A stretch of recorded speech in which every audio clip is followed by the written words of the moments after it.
কোচবিহার পুরসভার চেয়ারম্যানের বাড়ি লক্ষ্য করে ডিম ছোড়া হয়। বাইকে করে এসে দিলীপ সাহার বাড়ি লক্ষ্য করে ডিম ছোড়া হয়।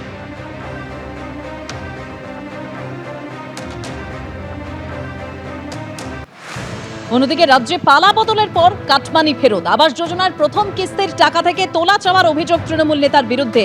টাকা ফেরালেন শীতলকুচির বড় কৈমারি গ্রাম পঞ্চায়েতের প্রাক্তন অঞ্চল সহসভাপতি ও পঞ্চায়েত সদস্যের স্বামী।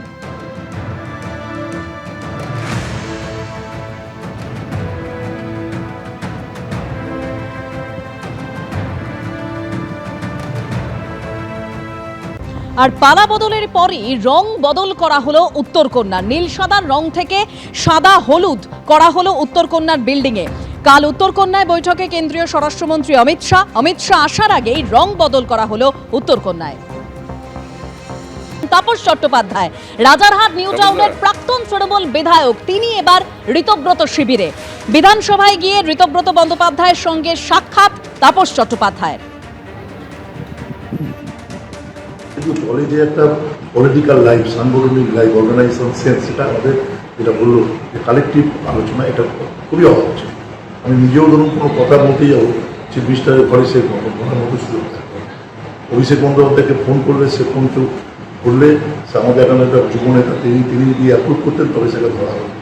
আমি নিজে রাজারহাটে প্রায় বলতে পারেন 49 বছর রাজনীতি করেছি, 44 বছর জনপ্রতিনিধি, এবার পঞ্চায়েত মেম্বার থেকে প্রধান থেকে পুরসভার চেয়ারম্যান, তারপর কর্পোরেশনের ডেপুটি মেয়র, যারা নেতৃত্ব আছেন তারাই আমাকে করেছে। বিধায়ক হিসেবে দেখেছেন যে কোনোদিন কোনো বিধানসভায় কার্যকরীকে দেখুন একদিন আমি কোনো অ্যাবসেন্ট করিনি, অন্যদের মধ্যে চলে যায়, যারা আছেন চলে যায়।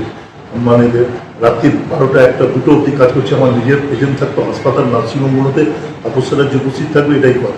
সেই রেকগনাইজেশন দলে কোনো মতো বেরিয়ে দেয়, একজনের সঙ্গে একজনের লড়াই করে দেওয়া, এটা আমি খুবই অসন্তুষ্ট ছিলাম।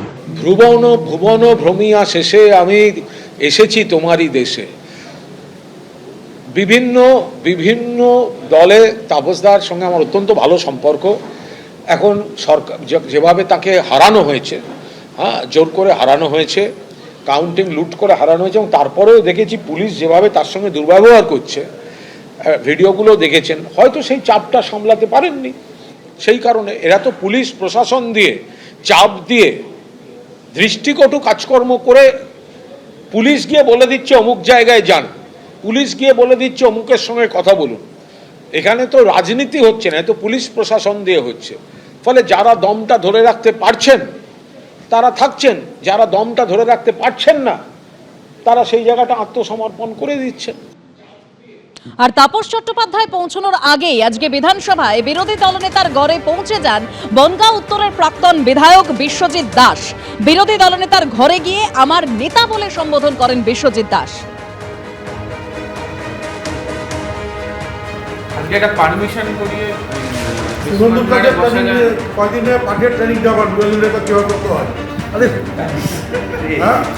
না, এটা ঋতব্রত বন্দ্যোপাধ্যায় রাজ্যের বিরোধী দলনেতা তার ঘরে এলেন এবং দেখা যাচ্ছে আপনাকে, কি বলবেন? নতুন তৃণমূল নয়, আমি তো তৃণমূলের ঘরে এসেছি।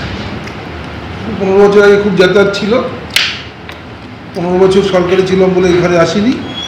আবার যে লিডার, আমার অপোজিশন লিডার, তার সঙ্গে আসবে স্বাভাবিক। আপনি কালীঘাট যাচ্ছেন? আমি তৃণমূল কংগ্রেসটাই করছি না, কালীঘাটে মমতা বন্দ্যোপাধ্যায়ের বাড়িতে যাচ্ছেন না, মানে ডাকার কোনো দেখেছেন কাউকে না, হঠাৎ করে যাওয়া, আমি তো ওরকম যাইও না। ঠিক এরপরে তো একটা অস্থিরতা তৈরি হয়েছে, কারোর সঙ্গে তেমন যোগাযোগ রাখিনি। তবে আমার নেত্রীর নাম মমতা বন্দ্যোপাধ্যায়, তো আমার ভালো লাগে যে আমার যে অপোজিশন লিডারও ঋতব্রত বাবুকেও আমি ধন্যবাদ জানাই যে তিনি কিন্তু প্রতিনিয়ত বলেছেন যে যা কিছু মমতা বন্দ্যোপাধ্যায়।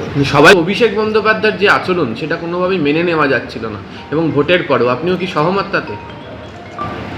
সকলেই যখন বলছে যে তার আচরণ বা তাকে নিয়ে যখন একটা ওই যে আমার এতগুলো এমএলএ যখন চলে এসেছে, আমি নিশ্চিতভাবে ব্যতিক্রম মানুষ নই। এবিপি আনন্দ, এগিয়ে থাকে, এগিয়ে রাখে।